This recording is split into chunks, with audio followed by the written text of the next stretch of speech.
Assalamualaikum and hi. Welcome back to chapter 10, which covers the full screen. So in this chapter, there are two main elements that we will cover, which is what and why do we do a full screen. And the second one is the scoring model and the scorers.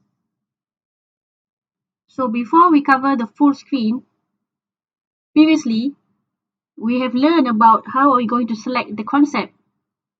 So concept selection is actually one of the biggest challenge in the product management. So before we go to the full screen, you need to consider whether this project have passed all of the obstacles so far or not. Make sure that there is no lack of financial and human resources. So this we will cover in the full screen. But you need to know that you have selected the right concept by having a good concept selection procedure, which we have mentioned in the previous chapter. Otherwise, you will guess or select the wrong product or concept and underfund your concept. So now, what is a full screen? It is actually a step where it is seen as a necessary evil, but very powerful and have long-lasting effects. So having a full screen, it forces for you to evaluate in terms of a pre-technical and summarizes what must be done. So the method to the full screen can be from a simple checklist up to a complex mathematical model. So why do we do a full screen? It's actually to decide whether you have the technical resources that can be devoted to the project. In technical terms, is it feasible? Can you accomplish it? Can you do it? And in terms of the commercial accomplishment, is it feasible? Do you want to do it? It can also help you to manage the process in terms of the recycle and rework of the concept. You might have other ideas or concept under you, so you can rank it into order. And it also encourages to have a communication in cross-functional way. So there are many screening alternatives that can be done. You can actually do a judgment opinion, or you can do a concept test like you mentioned just now, or a scoring model. So this is actually an illustration where you can get it from the textbook. It shows what is it that you need to evaluate. So this is a model which consists of 4 factors or levels actually, level 1, level 2, level 3 and level 4. First actually we could only use one factor actually, where this factor actually covers the technical and the commercial accomplishment.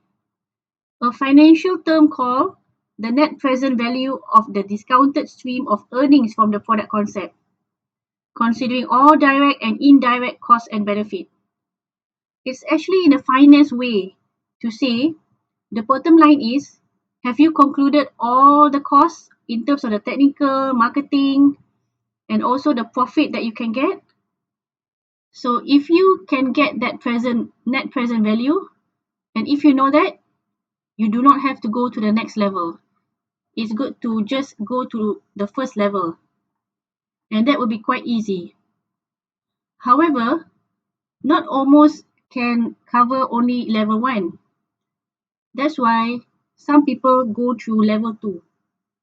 In level 2, it's more in terms of the likelihood of the technical accomplishment, meaning where you want to create something that will do what the customer wants.